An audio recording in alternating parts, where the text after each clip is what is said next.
Merci de me recevoir. J'avoue que je vous trouve très courageux et très fidèle à l'invitation de la table de concertation ici. De vous regrouper comme ça un matin pour venir entendre une présentation sur la fiscalité, c'est franchement admirable. La salle est toujours pleine ici quand vous invitez des chercheurs ou des chercheuses de l'IRIS. Je suis impressionné et je suis admiratif de voir que même sur des questions fiscales, vous êtes tous fidèles au poste comme ça. Il y a beaucoup de stock dans la présentation que j'ai aujourd'hui. Je vais essayer d'éviter qu'elle soit trop lourde. Je vais surtout éviter de dépasser le temps que j'avais prévu là, pour l'exposé de départ. Donc pas plus qu'une heure, parce pour qu'on ait au moins une demi-heure ensuite pour discuter. Et aussi parce que plus qu'une heure, là, avec un sujet comme celui-là, ça serait un petit peu lourd. Et avant de rentrer dans le pourquoi de la recherche, le pourquoi, qu'est-ce que c'est les dépenses fiscales, notre évaluation des dépenses fiscales et nos recommandations par rapport à ce sujet-là, je vais quand même prendre le temps ici de tout dévoiler le punch de l'étude ou la grande conclusion que l'IRIS, oui, merci, à laquelle l'IRIS est parvenu en travaillant sur la question des dépenses fiscales. Comme ça, si je dis trop de choses, si ça devient pas assez clair, au moins vous avez le punch dès le départ, puis lui, il va être très clair. Hein? C'est que les dépenses fiscales, en particulier les crédits d'impôt, on en a de plus en plus au Québec et au Canada. Hein? Ils se sont démultipliés dans les dernières décennies. Donc, c'est quelque chose que le gouvernement utilise beaucoup. On va souvent brandir un crédit d'impôt pour agir sur telle thématique. Et bien souvent, ça va être une façon pour le gouvernement de dire, regardez, je fais quelque chose face à un enjeu de société, mais le crédit d'impôt comme tel, il ne va pas changer l'enjeu de société. Hein? Souvent, c'est des mesures, en fait, largement insuffisantes et qui témoignent plus souvent d'une démission de nos services publics ou de l'État par rapport à certains services qu'il devrait rendre. Hein. Il y a certains moments où on s'attendrait à ce que l'État soit là, l'État offre un certain nombre de services, agisse fortement, et dans certains cas, on se retrouve avec un État pour plein de raisons, dont des raisons idéologiques. Hein. Un État qui est là, qui va dire, je ne peux pas rien faire là-dessus, ça coûte trop cher, mais je vais émettre un crédit d'impôt, comme ça va vous coûter moins cher aux contribuables. Hein, donc, c'est souvent un artifice, c'est souvent une façon de ne pas prendre à bras-le-corps des enjeux qui mériteraient beaucoup plus de ressources et d'énergie. Hein. Et donc, quand on a, c'était donc la raison d'être de l'étude, quand on se penche sur ça, ce phénomène de démultiplication des crédits d'impôt, on est rendu à l'époque ou à l'heure où quand le gouvernement annonce un nouveau crédit d'impôt, il faut être critique, hein? Il faut être méfiant, il faut se poser une question, est-ce que c'est vraiment un crédit d'impôt qui va aider à solutionner les problèmes auxquels on veut répondre, ou est-ce que c'est un crédit d'impôt qui va donner l'impression que le gouvernement agit et finalement, il ne se passe pas grand-chose. Donc, la présentation, je vous l'ai dit déjà, qu'est-ce que j'ai dedans? Puis aujourd'hui, d'ailleurs, ce n'est pas le PowerPoint non plus le plus spectaculaire, hein, il est un petit peu drabe, je m'en excuse. Pour ça, j'ai mis une photo sur le premier, au moins j'avais ça. Mais je ne vais pas vous enterrer de graphiques et de tableaux, là, ce que je fais dans certaines présentations aussi. Je vais essayer de garder votre attention. On va commencer en se demandant qu'est-ce que c'est ça, les dépenses fiscales de l'État. On va se demander de quoi est-ce qu'on parle exactement et sur quoi est-ce que l'IRIS a travaillé avec cette recherche.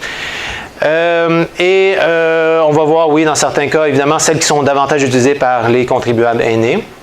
On va se questionner ensuite sur l'efficacité de ces crédits d'impôt, on les a regroupés en différentes catégories. Et enfin, dans le dernier bloc, là, on pourra voir c'est quoi les recommandations de l'IRIS face à tout ça. Le contexte de l'étude, déjà un autre élément de contexte important, hein, vous savez, on a au Québec beaucoup changé notre façon d'offrir des services à la population depuis une bonne quarantaine d'années. Hein. Vous êtes sûrement déjà habitué, étant donné votre votre parcours et vos engagements et vos intérêts, déjà conscient qu'on a appliqué beaucoup des politiques néolibérales au Québec. Hein. On s'est beaucoup fié soit au privé ou à la dynamique du privé hein, pour offrir des services de plus en plus. Ça fait 40 ans qu'on transforme de plus en plus nos services publics. On le sait qu'on l'a fait en santé, on l'a fait en éducation, on l'a fait dans plusieurs domaines, mais c'est important de réaliser qu'en fiscalité aussi, il y a eu des réformes néolibérales. En fiscalité aussi, on a changé petit à petit, c'est des longues transformations, hein, c'est jamais tout du jour au lendemain, une nouvelle façon de voir la fiscalité au Québec. Hein, parce que la fiscalité, à la base, qu'est-ce que c'est? Hein? C'est pas ni positif ni négatif. Hein? C'est comme l'économie. C'est rien. C'est pas ni positif ni négatif. C'est qu'est-ce qu'on fait avec, comment on l'organise. Il peut avoir une économie de droite qui va habituellement servir un groupe plus restreint, ou une économie de gauche qui va viser habituellement à davantage servir un intérêt plus collectif. Hein? Mais après ça, l'économie comme telle, c'est neutre. Hein? C'est comme la fiscalité. Hein? La fiscalité, qu'est-ce que c'est? Bien, le régime fiscal d'un État, bien, ça permet d'amasser les sommes nécessaires à la réalisation des dépenses publiques hein, par le biais de l'imposition. Oui, on connaît l'impôt, mais pas seulement. L'imposition, bien, il y a celle des particuliers, celle des entreprises, mais aussi les taxes à la consommation. Hein, ça aussi, c'est de la fiscalité. Et la tarification. D'autres ressources de revenus aussi qui permettent d'alimenter le trésor. Et ensuite, c'est ça qui permet qu'on ait des ministères et des organismes qui ont des crédits pour faire des dépenses. Hein. C'est comment on va chercher l'argent. Donc, on peut avoir une fiscalité qui est plus à gauche, plus à droite, hein, ou plus axé sur la redistribution de la richesse, ou plus axé sur la compétitivité fiscale. Hein. Ça a été beaucoup d'ailleurs les réformes néolibérales, ce qu'ils nous ont amené à faire. Hein, plutôt que de penser la fiscalité en termes de redistribution, ils nous ont dit, ben là, il faut être compétitif. Hein. Si aux États-Unis ou si en Ontario, ils baissent l'impôt des entreprises, ben nous autres aussi, il faut baisser l'impôt des entreprises. C'est quoi la conséquence de ça? C'est qu'on se prive des revenus pour financer nos services. Mais on se dit c'est important de le faire parce que c'est plus important d'être compétitif vis-à-vis ces autres juridictions que de garantir un financement plus élevé des services publics. Hein? Donc, la fiscalité, on peut faire toutes sortes de choses avec. Une des transformations qu'on a eues au Québec, hein, une réforme de la fiscalité, ça a été ce qu'a fait le ministre Bachand. Le ministre Bachand, au début des années 2010, hein, il était là pendant 3 budgets. Hein, je ne sais pas si vous allez vous rappeler, mais le ministre Bachand a dit « Moi, je vais faire une révolution culturelle au Québec ». Ce qui a fait réagir beaucoup de gens, parce que, notamment les gens de la communauté chinoise, parce que la révolution culturelle, disons, ça n'a pas tellement un passé heureux, ce qui a été appliqué en Chine. Et donc, qu'est-ce qu'il voulait dire, lui, par révolution culturelle? Parce qu'on s'était dit que soudainement, c'est un communiste qui s'est glissé au gouvernement de Jean Charest. On était tous surpris. Et finalement, ben, c'était quoi? C'était, en fait, Bachand, il proposait de changer notre rapport à l'impôt. Il s'était dit, hein, ou en fait à la fiscalité. Hein, il va falloir que les gens s'habituent à ce qu'on paye moins d'impôts et on paye plus de taxes. Hein? Pourquoi? Pourquoi est-ce qu'un politicien à notre époque va dire ça? Hein? Pourquoi est-ce qu'on veut payer moins d'impôts puis plus de taxes? Puis même, il disait, on va le faire à coût nul. La quantité d'argent qu'on va baisser des impôts, on va le monter des taxes. Hein, ça a été d'ailleurs aussi, là, ceux qui ont suivi ça, les propositions de la commission Godbout il y a quelques années sur la fiscalité au Québec. Hein. C'est quoi l'intérêt si au final on reçoit la même quantité d'argent? C'est que les néolibéraux sont convaincus que plus notre fiscalité, plus notre État fonctionne un petit peu comme un marché, plus ça va être efficace. Hein, c'est vraiment l'obsession néolibérale. Il faut reproduire absolument les mécanismes de marché. Hein, et dans ce cas-ci, c'est quoi payer des taxes? C'est s'aligner sur l'approche de l'utilisateur-payeur. Hein, les taxes et les tarifs, que je devrais dire pour être complet. On va taxer les gens et on va tarifer les gens. Si vous voulez vous payer de l'éducation supérieure, ben c'est votre responsabilité personnelle. Vous allez investir dans votre propre capital humain pour faire fructifier ça plus tard avec un meilleur salaire que les gens qui n'auront pas d'études supérieures. Hein, donc, c'est votre affaire. Ce n'est pas la société qui devrait vous aider à payer votre éducation. C'est vous, comme utilisateur, comme consommateur d'éducation, qui devrez vous le payer. Hein? C'est ramener vraiment le rapport au service public à un rapport hein, vraiment de consommation. Hein? Utilisateur-payeur, c'est ça que ça veut dire. Alors qu'une autre approche de la fiscalité ou des services publics, ça serait de dire, bien, services publics d'ailleurs, c'est des coûts collectifs qu'on porte, comme en santé, en se disant, les gens qui se retrouvent avec un cancer, c'est pas des gens qui En fait, c'est des coûts qu'on devrait assumer collectivement parce que de un, c'est la chose la plus juste à faire, et de deux, ça va coûter bien moins cher si on paye tout ça à gang que si on laisse les gens, comme aux États-Unis, devoir s'occuper seuls des coûts des traitements. Même chose, la fiscalité, on peut se dire que c'est un outil de redistribution de la richesse. Ça, c'est quelque chose que les néolibéraux, les réformes néolibérales n'aiment pas du tout. L'idée de redistribution de la richesse, c'est vraiment un objectif à abattre pour les néolibéraux. Donc, ils nous ont emmené davantage vers l'idée de l'utilisateur payeur en montant les tarifications d'hydro, en montant les taxes, dont la taxe de vente du Québec, la DVQ. Ils nous ont commencé à progressivement monter les taxes et en retour diminuer les impôts. Donc, c'est dans ce contexte-là que s'inscrivent aussi l'apparition de crédits d'impôt et l'utilisation accrue des dépenses fiscales. Il ne faut jamais oublier cette espèce de trame de fond. C'est dans ce cadre-là qu'on évolue. Et comme je l'ai déjà mentionné, les crédits d'impôt sont régulièrement brandis par les politiciens pour répondre à certains problèmes sociaux ou donner, dans certains cas, l'impression d'y répondre. Il y a, pour ce qui est des dépenses fiscales comme telles, et non pas seulement du régime fiscal, l'ensemble de la fiscalité, les dépenses fiscales, qu'est-ce que c'est? C'est des outils par lesquels le gouvernement il va se priver d'un certain nombre de revenus pour laisser de l'argent aux contribuables. Vous comprenez le principe d'un crédit d'impôt, plutôt que d'envoyer l'argent à l'État, l'État dit « OK, c'est bon, ça je vous le laisse, ça va vous servir pour payer telle affaire. » C'est ça le principe du crédit d'impôt, c'est pas tellement compliqué. Et donc, pour l'État, de son point de vue, on appelle ça une dépense fiscale. C'est pas une dépense qui va vous donner de l'argent ou qui va payer de l'argent dans un ministère. C'est lui de l'argent dont il se prive. Donc, c'est pour ça qu'on appelle ça les dépenses fiscales.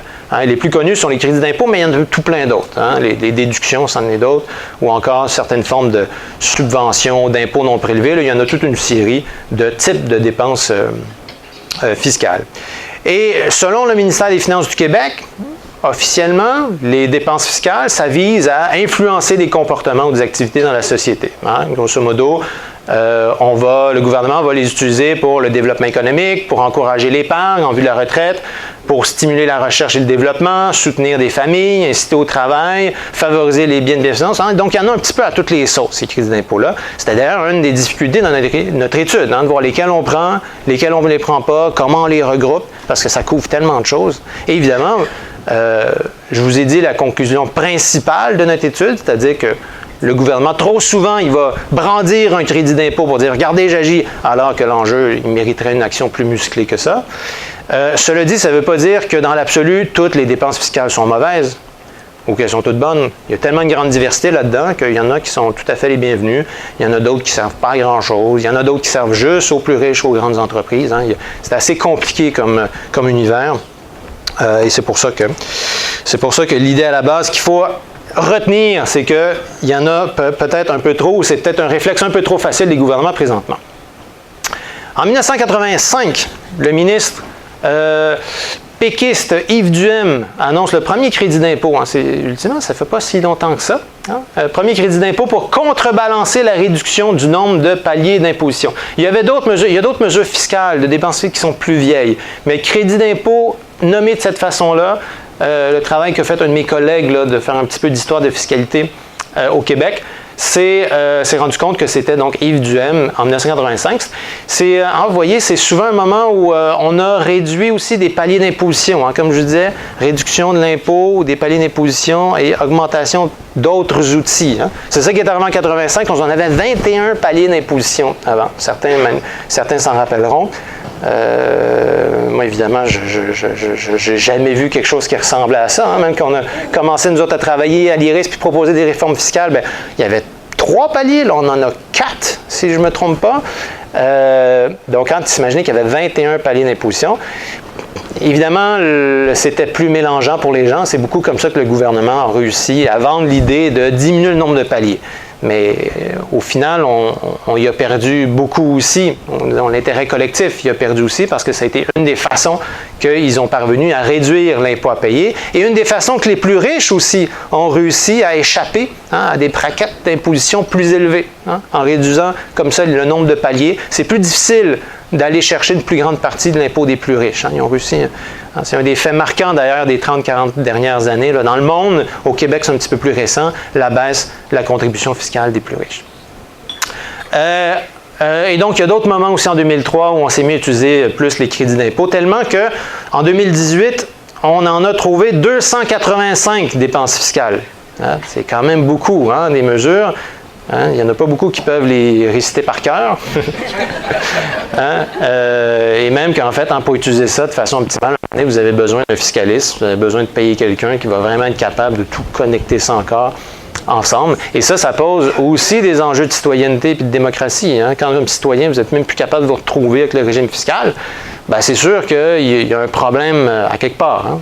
On devrait être capable de bien comprendre en tout cas la simplicité du régime fiscal. D'ailleurs, le gouvernement le reconnaît. Ça devrait être un des critères qui nous guide quand on décide des politiques fiscales. Or, de ce côté-là, franchement, c'est un peu difficile.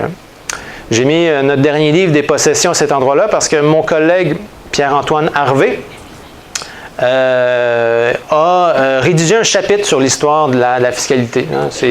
Je ne vous en parlerai pas beaucoup de ce livre-là, mais si le thème vous intéresse, il a réussi, parce qu'il y a des histoires qu'on fait moins souvent que d'autres. Puis l'histoire de la fiscalité, spontanément, ce n'est pas un historique qui va tellement nous intéresser. Pourtant, souvent la fiscalité, c'est des choix politiques qui sont cristallisés, donc on apprend quand même beaucoup de choses. Si par chance vous voyez notre livre puis que ça vous intéresse, vous allez avoir ça dedans. Dépenses fiscales, je l'ai mentionné, les plus récents, lesquels ont été ajoutés, comme je l'ai mentionné, il y en a 280 maintenant. Lesquelles sont plus récentes? Le budget Bachand avait ajouté plusieurs sur l'achat de biens visant à prolonger l'autonomie des aînés, crédit d'impôt pour frais de séjour dans une unité transitoire de récupération fonctionnelle. Des fois, ils ont comme ça des noms pas très simples. Budget l'État, lui, avait bonifié et créé crédit d'impôt pour les activités des aînés. On y reviendra plus tard sur celui-là, qui est assez emblématique d'un problème. Compensation d'une hausse de taxes municipales. Et le budget Gérard, le dernier budget, donc c'était le premier du gouvernement de la CAQ, on va avoir le deuxième bientôt. Un crédit d'impôt pour le soutien des aînés. Un crédit d'impôt qui vient aussi supporter les aînés. Donc c'est un 200 $ pour les personnes de 70 ans et plus, jusqu'à concurrence de 22 500 $ ou 36 100 $ pour les familles. Donc ça, c'est les derniers en date qui sont apparus. Si on regarde un peu ce que ça veut dire dans l'économie du Québec aussi, c'est intéressant de voir l'ampleur des crédits d'impôt. C'est pas marginal. Si on regarde le coût des dépenses fiscales, je vais vous le lire, ce n'est pas des tableaux qui sont nécessairement le fun à regarder, mais je vous donne l'important de l'information.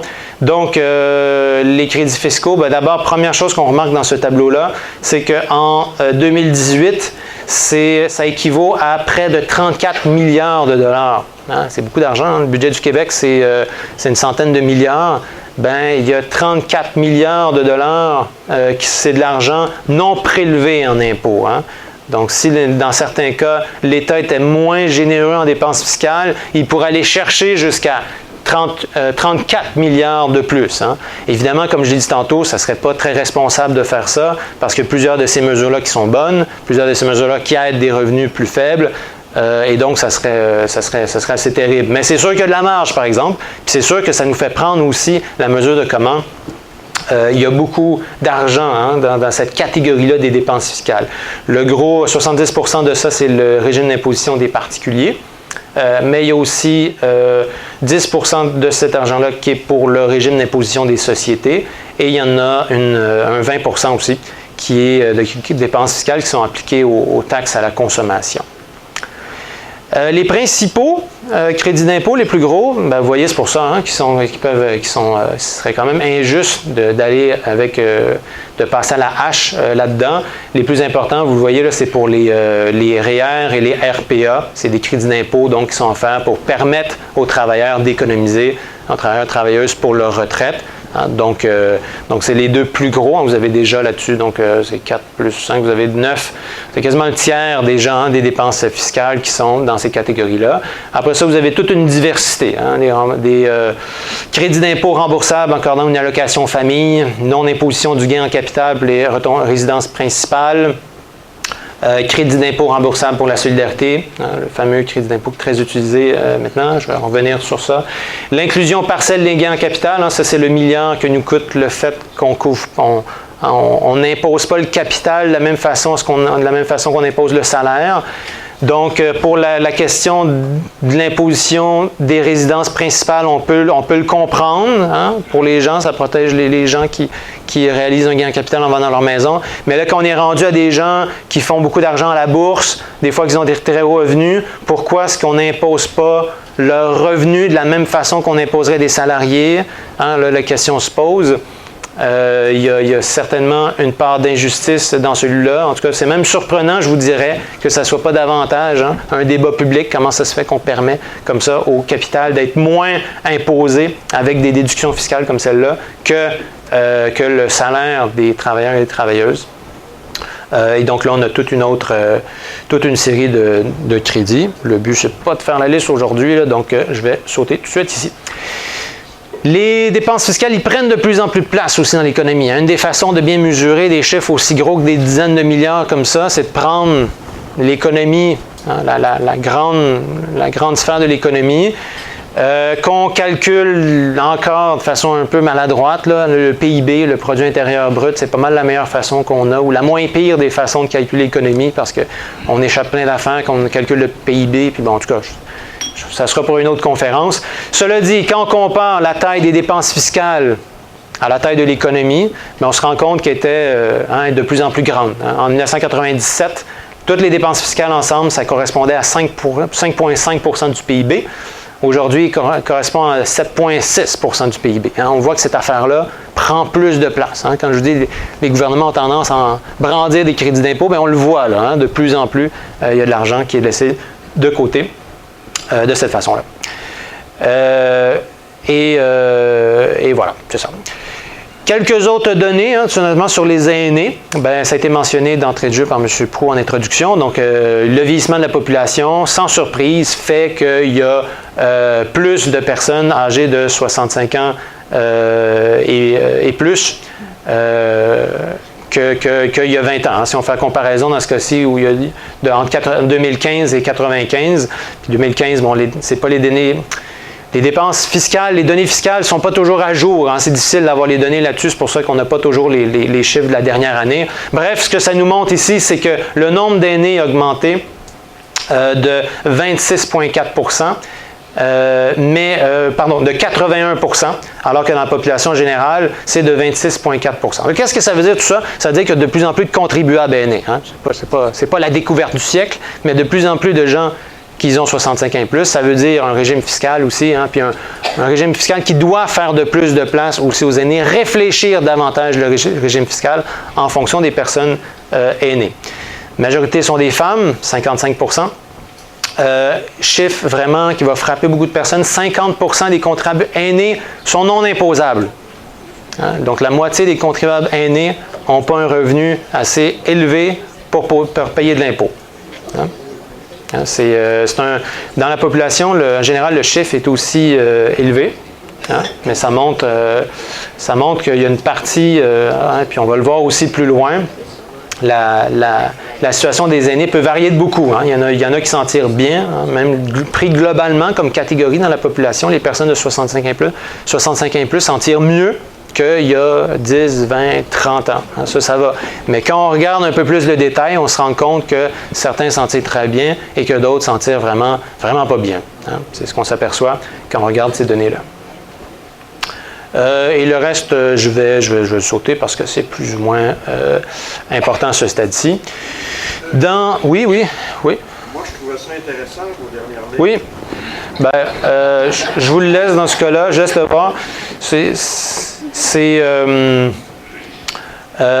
C'est toujours pour montrer comment les personnes aînées prennent plus de place dans la fiscalité. Des revenus déclarés par les personnes aînées est 6,5% plus en 1997, tandis que la part des déclarations remplies est 7% plus élevée. Donc, ce qu'on voit, c'est qu'ils produisent plus de déclarations, mais le revenu ne suit pas la même vitesse.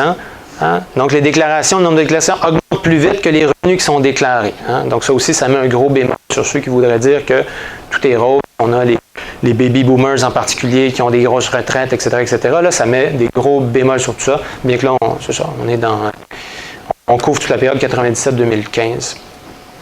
Et le pourcentage, une des différences importantes aussi c'est le pourcentage des cotisations payables dans le rapport d'impôt. Ça prend de plus en plus de place et ça, c'est dû en fait au régime d'assurance médicaments, en fait, parce que c'est les personnes de 65 ans et plus qui assument une grande partie des cotisations de ce régime-là. Donc voilà pour cette partie. Dans notre étude, si vous allez voir, c'est 26 dépenses fiscales sur lesquelles on s'est penché, sur lesquelles on a travaillé, qu'on a analysé. Je ne vais pas vous en faire la liste maintenant. Il y a des 18 du Québec, mais on a aussi étudié 8 fédérales. Donc, à chaque fois, on explique c'est quoi la mesure, elle s'applique à qui, c'est quoi son historique, etc., etc. Toutes les lire une à la suite de l'autre, ça peut être une lecture fastidieuse, je vous avertis tout de suite.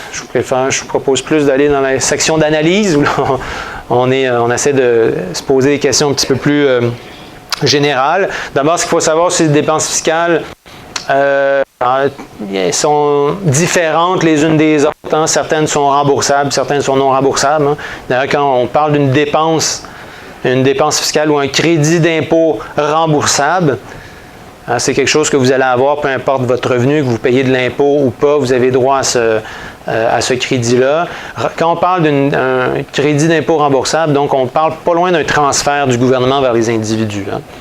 C'est pour ça, encore là, comme je disais, dans certains cas, ils sont destinés à des personnes avec des revenus assez faibles. Donc, si demain matin, on coupait tous les crédits d'impôt, bien, on priverait beaucoup de gens de ces transferts-là aussi. D'ailleurs, c'est un peu une façon que l'État a utilisée pour les entreprises, pour les subventionner. Hein? Quand on donne un crédit d'impôt, remboursable à des entreprises, c'est un peu comme si on leur donnait une subvention finalement. Hein? C'est un peu comme une façon détournée de leur donner une subvention. C'est ça qu'on a vu beaucoup avec l'industrie par exemple, du jeu vidéo là, ou la cité du multimédia. Il y a beaucoup de crédits d'impôt qu'on donne à travers tout ça. Et là, il y aurait peut-être, dans certains cas, une réflexion à avoir. Hein? Parce qu'on a déjà travaillé là-dessus sur l'industrie pharmaceutique, où si on peut se questionner, est-ce qu'on leur donne plus en subvention que ce qu'on en retire? Puis des fois, ils utilisent le crédit d'impôt comme une façon détournée, où ça passe mieux. Hein? On dit on leur donne un crédit d'impôt pour stimuler le développement économique. Dans le fond, on leur donne de l'argent. Puis on se rend compte des fois la quantité de profit qu'ils extraient de ces domaines-là. On se demande si collectivement, on n'est pas en train de subventionner le profit de certains actionnaires qui, à un moment donné, devraient prendre sur eux les investissements, le coût de tout ça. Donc, chaque dépense fiscale, on peut regarder si elle est remboursable ou non remboursable, on peut regarder le niveau de dépenses admissibles, les montants maximum admissibles, le taux du crédit d'impôt, seuil de réduction. Je ne vais pas rentrer dans les détails techniques, là, ça serait beaucoup trop technique, ça n'est pas intéressant du tout. Mais retenez qu'évidemment, à chaque fois que vous avez un crédit d'impôt différent, tous ces paramètres-là sont susceptibles de changer le fonctionnement du crédit d'impôt. Donc, dans notre travail après ça, on s'est demandé est-ce qu'ils sont efficaces ou pas, ces crédits d'impôt, on les a divisés en 5 catégories pour essayer d'évaluer l'efficacité, puis à chaque fois mettre en parallèle la dépense fiscale avec l'enjeu de société auquel ils se rapportent. Puis pour montrer de certaine façon comment la plupart du temps c'était insuffisant, où il y avait des problèmes, des incohérences. Donc, les 5 catégories, c'est quoi? C'est les crédits d'impôt qui ciblent les faibles revenus, les crédits d'impôt pour le maintien à domicile, le crédit d'impôt pour les crédits d'impôt pour les aidants, qu'on nomme aussi des fois aidants, proches aidants ou aidants naturels, mais bon, il faut faire attention avec ces termes-là. Crédit d'impôt pour frais médicaux et les autres crédits d'impôt.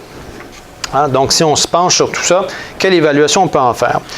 D'abord, sur la question des le crédit d'impôt,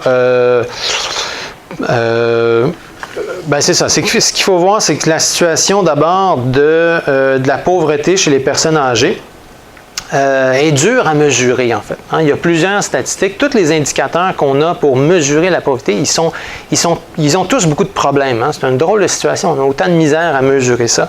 Il y a si on prenait 3 indicateurs différents, là, la mesure du panier de consommation, la mesure du faible revenu ou le seuil du faible revenu, on a 3 résultats complètement différents de est-ce que la pauvreté chez les aînés, est-ce qu'elle diminue, est-ce qu'elle est relativement stable ou est-ce qu'elle augmente. Donc, on est un petit peu confus.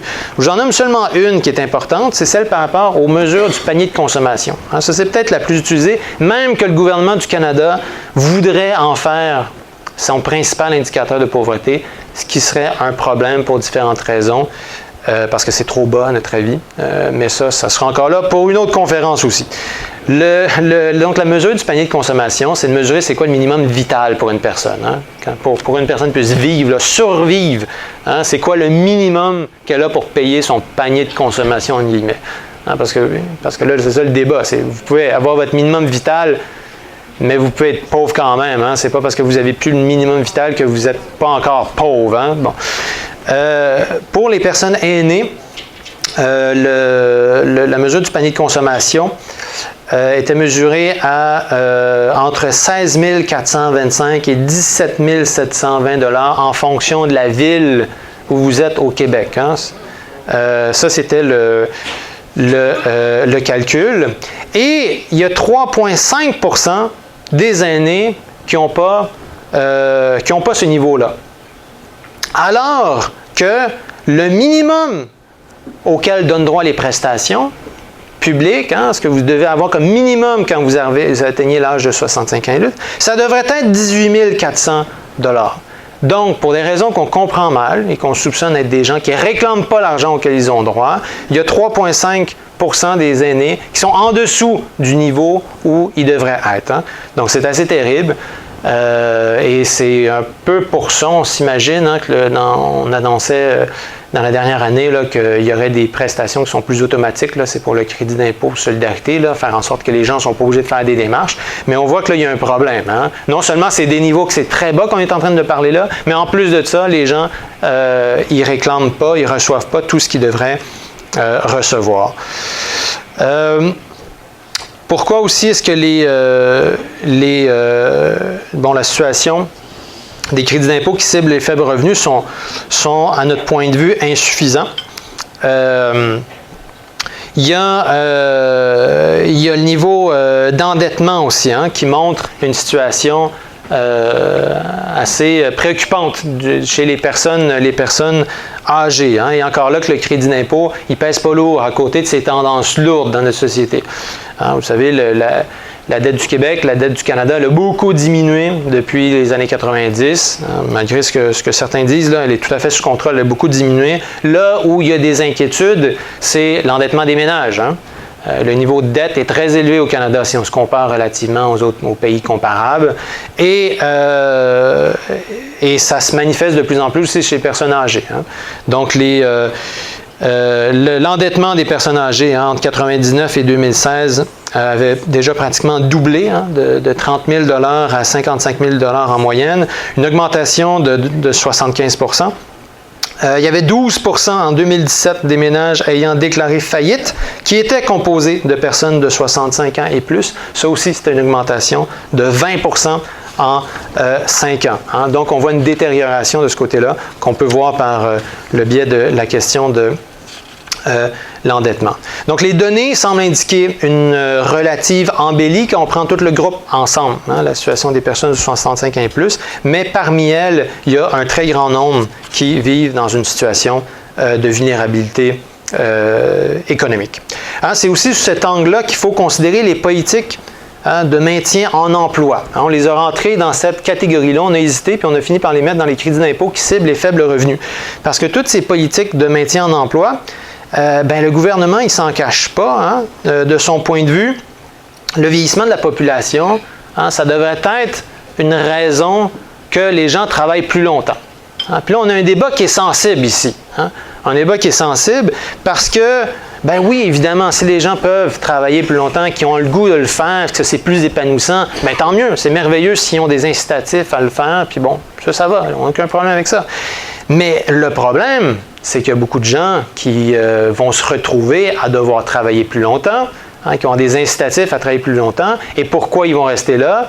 C'est parce qu'en dépit du fait qu'ils voudraient prendre leur retraite, ils ne peuvent pas parce qu'ils considèrent qu'ils n'ont pas amassé encore assez d'argent, hein, que leur niveau de vie n'est pas garanti par une retraite qui est plus... par exemple, à 65 ans. Hein. Le gouvernement Harper l'avait d'ailleurs monté à 67, le gouvernement Trudeau l'a ramené à 65, mais on sent qu'il risque d'y avoir des pressions. Hein. Puis à un moment donné, il faut se poser la question. Hein. En fait, on ne peut pas prendre pour acquis qu'on doit automatiquement, merci beaucoup, repousser l'âge de la retraite. Ça pose des questions sur le temps de travail aussi. Hein. On peut me dire, oui, on vit plus longtemps, mais est-ce qu'on doit nécessairement travailler plus longtemps? Qu'on le réfléchisse en société, qu'on ne prenne pas pour acquis qu'il faut absolument systématiquement allonger comme ça le temps de travail. Autre chose, hein, ça c'est une autre donnée qui est importante, l'âge médian de la retraite au Canada, hein, si on voit les tendances, comment elles ont évolué, on a pour les hommes, les femmes et les deux sexes. L'âge de la retraite tendait à diminuer hein, entre les années 76 et les années 2000, et à partir des années 2000, ça se met à augmenter. Hein. C'est qu'on a les deux côtés à cet enjeu-là. Est-ce parce que c'est des gens qui sont en meilleure santé, qui peuvent travailler plus longtemps, qui ont un travail épanouissant, ou est-ce que c'est parce que des gens qui sont en mauvaise santé financière et sont obligés de rester plus longtemps? Hein, on trouverait probablement des deux. Donc, l'affaire, c'est quand vous avez le gouvernement qui apparaît, qui arrive, puis dit, bon, on va sortir des crédits d'impôt pour maintenir les travailleurs plus longtemps au travail, ou les travailleurs d'expérience, hein, toutes sortes d'expressions qu'on va trouver, bien, il ne faut pas escamoter la réflexion de savoir est-ce qu'ils vont travailler parce qu'ils ont envie ou est-ce qu'ils vont travailler parce qu'ils sont pris à la gorge. Hein? Il ne faut pas sauter par-dessus cette réflexion-là. Et d'ailleurs, une des choses qui nous inquiétait, hein, le gouvernement actuel, le gouvernement de la CAQ et son ministre des Finances, a une tendance à se référer beaucoup à l'Ontario, hein, à vouloir rattraper le niveau de l'Ontario. Hein. On pourrait même dire que c'est une obsession, même hein, quand le fameux moment où il annonce son budget puis il met ses souliers, là, il va s'acheter des souliers, la tradition qu'on a avec le ministre des Finances, bien, je ne sais pas si vous vous rappelez, mais le ministre actuel, le ministre des Finances, Éric Girard, c'est allé s'acheter des souliers de course lors de la présentation du budget. Pourquoi? C'est parce qu'on est en train de rattraper le niveau de dette de l'Ontario. On veut y arriver plus vite. Hein? Bien, à un moment donné, il va falloir être capable de faire des objectifs de société autres qu'en fonction de rattraper le niveau de l'Ontario. Hein? Ça frise l'obsession. Puis ils l'ont aussi sur la question de l'âge de la retraite. Alors, vous voyez, vous avez différentes courbes sur ce graphique. En haut, vous avez le taux de la population active selon le sexe et le groupe d'âge. Hein? Donc, les gens qui sont actifs dans la population. Et vous avez, donc au Canada, au Québec, le Québec était jusqu'à la fin des années 2000 un petit peu en arrière du Canada et a rattrapé, même dépassé dans les dernières années le Canada. La population active au Québec, il y en a un peu plus que dans le reste du Canada. Si on regarde les 60 à 64 ans, encore là, on voit que le Canada avait plus de gens qui étaient au travail ou qui se disaient actifs. Et on a la courbe du Québec en dessous qui la rattrape tranquillement, pas vite, hein, qui est en train de se rapprocher. Et là, ce qu'on voit, c'est qu'il y a aussi les courbes pour les 65 ans et plus. Hein, et il y avait, c'était le ministre lui-même, là, à moins que je fasse erreur, qui mentionnait le fait, ben là, sur les 65 ans et plus, on est encore beaucoup en arrière du Canada et il faudrait trouver des incitatifs pour faire en sorte que la courbe rattrape le reste du Canada. Mais est-ce que c'est vraiment un objectif de société? Hein? Pourquoi est-ce qu'on ferait ça? Est-ce qu'on est sûr qu'on veut faire ça? Est-ce qu'on peut se questionner là-dessus? Parce que là, on pourrait aussi vouloir rattraper les États-Unis. Hein, les États-Unis, là, ils ont rendu, eux autres, ils ont un pourcentage 3-4 2-3-4 des gens de 85 ans et plus qui travaillent encore. Hein? On est encore, évidemment, très, très loin de ça au Québec, au Canada. Mais je veux dire, c'est quoi l'horizon? C'est quoi la finalité? C'est quoi l'objectif? Hein? À une époque où beaucoup se diraient que c'est le temps de travail qu'on devrait diminuer. Hein? Donc, si on voulait diminuer le temps de travail, ce qui serait cohérent, c'est pas hausser l'âge de la retraite. Ce serait peut-être continuer à le diminuer, je ne sais pas. Hein? Donc, voilà. Donc, évidemment, il y a des recherches aussi qui montrent que certaines personnes qui se retrouvent à la retraite, même si elles voudraient demeurer actives sur le marché du travail, mais il n'y a plus personne qui veut les embaucher. La situation qu'on observe aussi chez les personnes âgées, c'est cette espèce de situation double où on a certains qui s'en tirent pas trop mal et il y en a une partie qui reste dans une très grande précarité économique. C'est aussi le résultat de l'échec de ce qu'on peut appeler la démutualisation des risques en matière de retraite. C'est quoi ça, la démutualisation des risques en matière de retraite? Bien, des années 80, quand on a décidé de créer des outils comme les REER, ça a été de dire, plutôt de collectiviser les retraites dans un régime public, par exemple, on va permettre à tous les gens d'investir dans le REER, puis ils verront bien, puis ils auront plus de contrôle sur là où ils veulent investir, puis ils pourront en retirer plus, puis chacun fera bien les choix qu'il veut. Collectivement, on a vu à quel point cette stratégie-là a créé ces doubles standards dans cette situation. Certains s'en tirent bien, alors que d'autres s'en tirent vraiment pas, ou en fait, il y a beaucoup de gens qui ont très peu d'économies pour la retraite, qui reposent entièrement sur le régime public qui est très bas. Ça, c'est un choix de société qu'on a fait et on peut observer aujourd'hui comment il a contribué à créer ces deux gangs parmi les personnes de 65 ans et plus et plus largement dans la société. Puis les chiffres, si on veut les donner, les 60% des cotisations REER, c'est fait par des gens qui gagnent 80 000 $ et plus, même s'ils comptent pour moins de 30% des cotisants. Donc, il y a dans certains cas aussi, ça a été un outil fiscal qui a été utilisé par les plus hauts revenus. Voilà, donc je ne vais pas plus m'attarder sur ce point-là. Passez sur la question du maintien à domicile, qui est une autre catégorie de dépenses fiscales qu'on a étudiée. C'est d'ailleurs même le crédit d'impôt, un des plus populaires au Québec, c'est celui sur le maintien à domicile des aînés. Le gouvernement c'était une dépense fiscale de 158 millions en 2007. Notre dernière année d'études, donc c'était 2015, était rendu, ou 2017, était rendu à 500 millions. Ça a explosé le recours à ce crédit d'impôt pour le maintien à domicile des aînés. Il doit permettre aux personnes âgées de 70 ans et plus de se procurer des services leur permettant de répondre à certains besoins domestiques ou de santé, pour les aider à rester à la maison s'ils le souhaitent. Donc l'objectif est tout à fait louable, évidemment. Ça, c'est beaucoup de gens qui souhaitent pouvoir rester à la maison plus longtemps. Quand je dis c'est utilisé par beaucoup de gens, sur une dernière statistique fiscale des années, c'est plus de 300 000 personnes qui en ont bénéficié, donc c'était 2015, et donc c'est près de 20% des contribuables potentiellement admissibles, donc les 70 ans et plus. Donc c'est très populaire, comme je vous le disais. Malheureusement, ce qu'on s'aperçoit quand on regarde la quantité de gens qui auraient besoin de services à domicile, on se rend compte encore là que c'est un crédit sur lequel les gens se rabattent, faute d'avoir accès à des services d'aide à domicile ou de soins à domicile. Ce que vous avez ici dans ces graphiques-ci, on va prendre seulement celui de gauche, ce que ça montre, c'est le nombre d'usagers et d'usagères en services à domicile public en raison de la perte d'autonomie au Québec. Ça commence au début des années 2000, puis ça va jusqu'à 2017-2018. Donc une augmentation assez lente, puis éventuellement un recul. On est en milliers. Donc, en fait, ce qu'on s'aperçoit, c'est qu'il y a quand même de plus en plus de besoins en termes de soins et de services à domicile. Mais la quantité de personnes qui en reçoivent est plutôt stable. Qu'est-ce que ça veut dire? C'est qu'il y a de plus en plus de gens qui ne sont pas couverts par le système public. Des gens qui sont obligés de se rabattre sur le privé ou se rabattre sur à peu près n'importe quoi d'autre. Et donc, le privé, dans certains cas, ça veut dire prendre votre crédit d'impôt pour maintien à domicile des aînés, pour être capable d'absorber, d'atténuer l'impact de cette dépense-là dans votre revenu.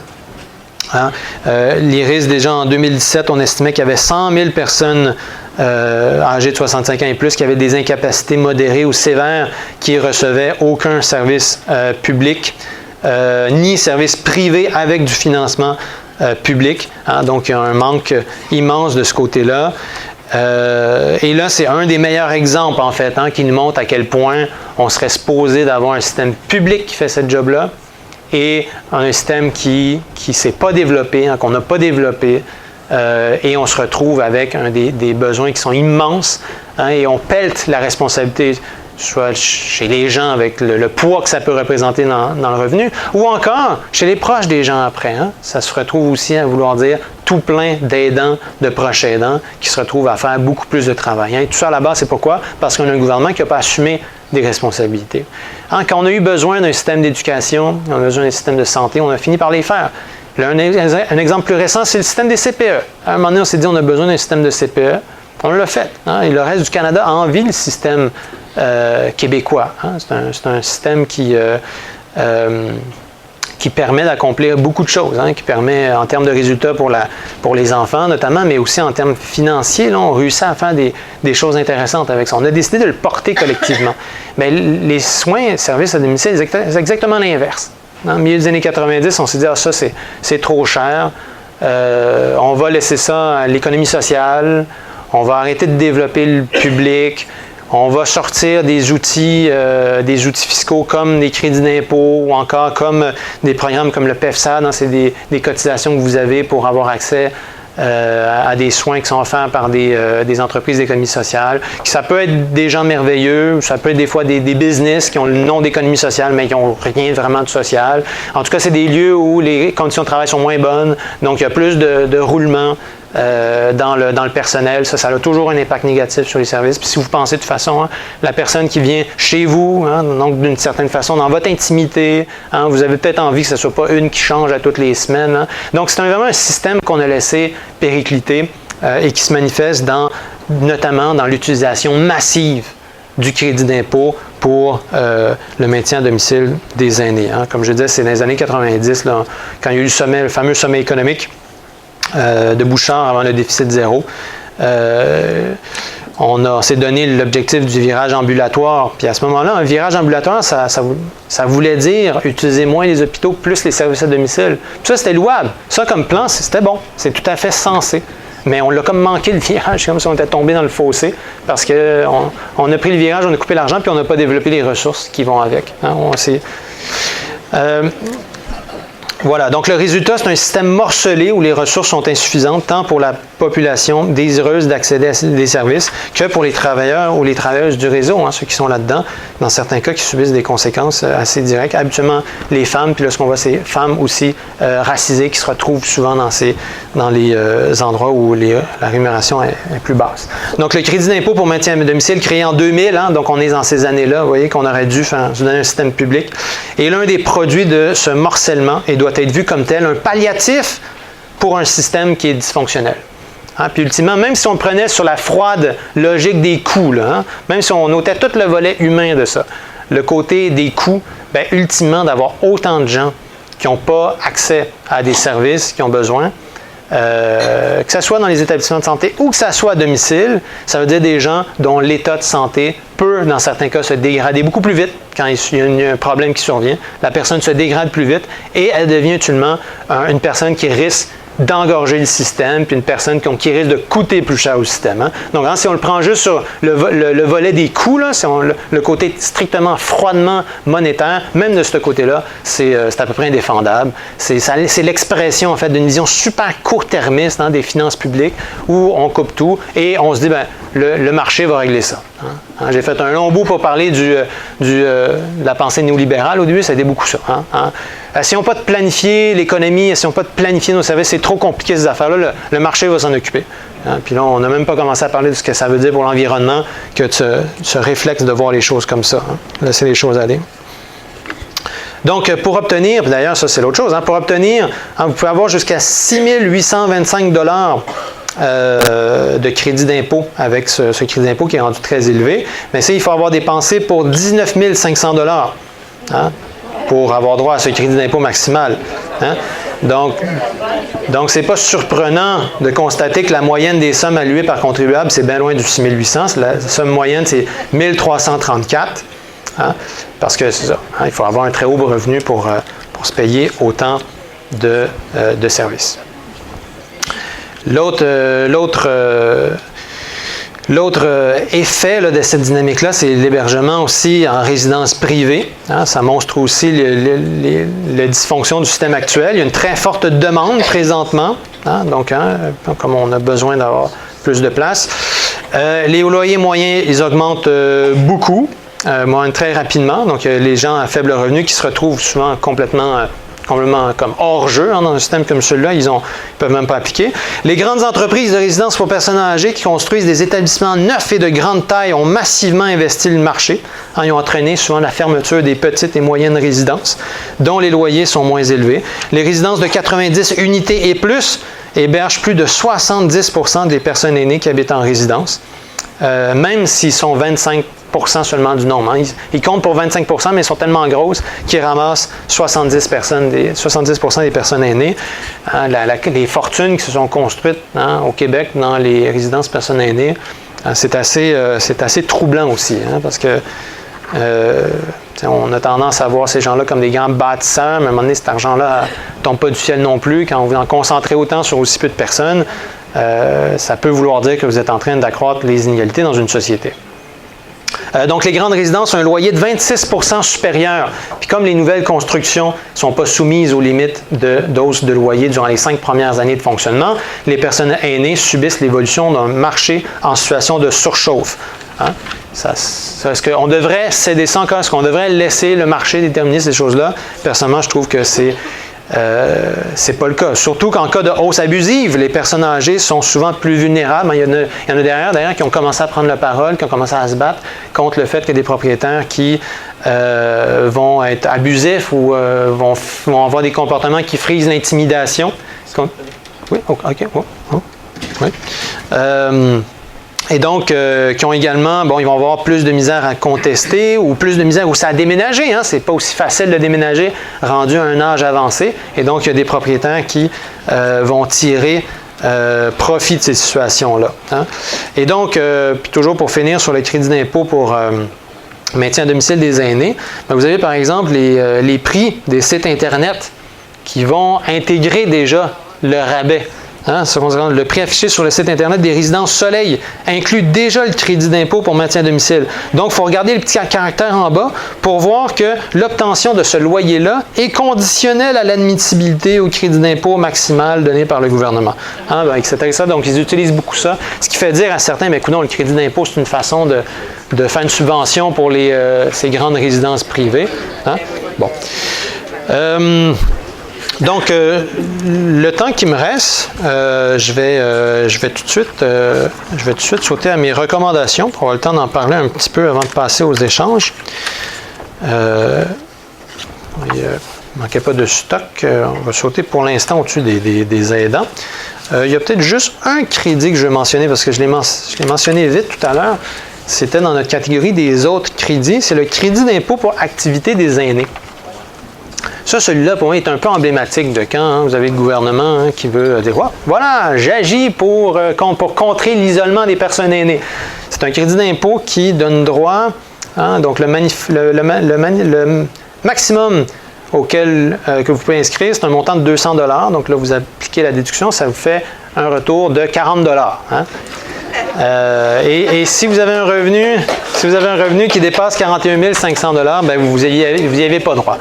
Donc, quand on prend la question de l'isolement des aînés et on dit que c'est avec 40 $ qu'on va contrer ce phénomène de civilisation, on peut avoir des doutes quand même. Hein? Et celui-là est pas mal emblématique de comment ça peut virer à la farce. Hein? Parce qu'on a vu tout à l'heure, il y a des montants qui peuvent être importants, des situations qui peuvent être super importantes. Mais dans d'autres cas, on sent qu'on se fout un petit peu de notre gueule, en fait.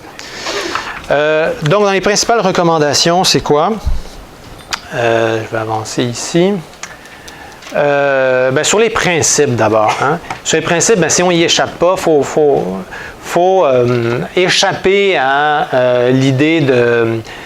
faut pas que les crédits d'impôt servent de poudre aux yeux ou qui servent à détourner notre attention. Il faut renouer pour la fiscalité avec un principe d'impôt plus progressif en ajoutant des paliers d'imposition. On n'est pas obligé de retourner au 21 qu'on avait dans les années 70, mais on pourrait ne pas en avoir juste 4, puis on pourrait avoir un impôt qui épouse mieux le revenu des plus hauts revenus.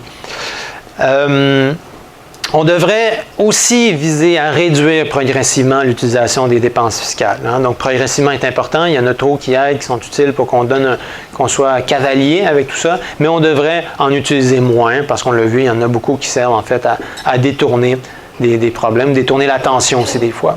On devrait prendre en compte des éléments d'actifs. Ça, je vais sauter parce qu'il y en a qui sont plus techniques, lesquels que je m'étais promis là, de parler avec vous.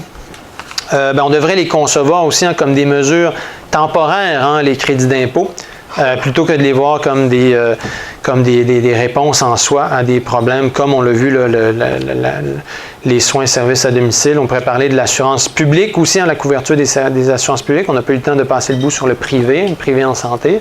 Mais évidemment, quand vous donnez un crédit d'impôt qui sert à vous payer des dépenses dans des champs qui ne sont pas couverts par notre assurance publique, c'est aussi un problème. On devrait peut-être plutôt penser à élargir les paniers des services qui sont couverts.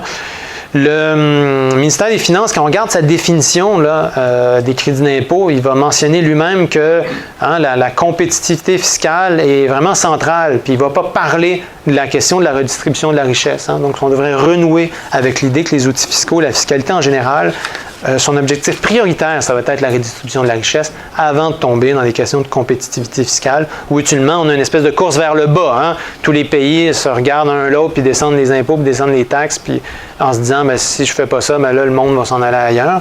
On va s'en aller chez le voisin qui demande moins de taxes, mais tout ça, ça fait une espèce de cercle vicieux où tout le monde baisse les impôts. L'État, donc en service à domicile, s'est rabattu sur des solutions partielles et morcelées. Plutôt que de doter le réseau socio-sanitaire d'un véritable service public tel que l'assurance maladie ou le réseau des CPE. Donc, un développement massif des services à domicile, ça serait probablement la façon d'avoir le plus grand impact présentement et de réduire la pression sur le reste du réseau et d'améliorer la qualité de vie des personnes âgées et de leurs proches, parce que j'ai pas eu le temps d'entrer dans le bloc des aidants, des proches aidants, mais je pense que je n'ai pas besoin de faire un dessin, c'est une réalité aussi qui devient de plus en plus préoccupante. Quel autre que je vais vous mentionner rapidement avant de terminer, parce que les autres sont techniques, c'est de jouer avec le niveau que certains, couvrir certaines personnes qui ne sont pas couvertes, ou donner accès plutôt à certains qui ne sont pas accès. Bon, la question du régime d'assurance médicaments publics et universels, si on avait quelque chose qui nous coûtait moins cher, qui permettait de faire baisser le prix des médicaments, c'est sûr que la cotisation des personnes aînées diminuerait aussi. Donc, ça fait partie de nos revendications. Pour notre fameux crédit d'impôt sur le crédit d'impôt pour activité des aînés, là, qui est le 40$ qui est censé briser l'isolement des aînés, on pourrait repenser encore là à une façon de confier. Un jour, dans le passé, les CLSC ont été capables de faire ça. La version actuelle, les CLSC, peut-être pas, mais peut-être qu'on y renouera avec ça un jour. Ou des groupes communautaires, c'est plutôt eux qu'on devrait supporter, leur donner la responsabilité avec des sommes comme celle-là. D'eux autres même, piloter des initiatives sociales pour travailler sur des enjeux comme l'isolement. Donc, ça serait pas mal plus intelligent comme façon de penser le système, plutôt que laisser les gens déduire des petites dépenses comme ça. Donc, les recommandations, il y en a 24. Ils sont toutes dans l'étude. Si ça vous intéresse, n'hésitez pas à les lire. Mais l'esprit, là, je pense que je l'ai bien résumé. Il va falloir à un moment donné renouer avec des vrais programmes pour tout le monde, plutôt que ces mesures ciblées qui s'avèrent souvent largement insuffisantes. Voilà, je vais arrêter ici pour l'instant.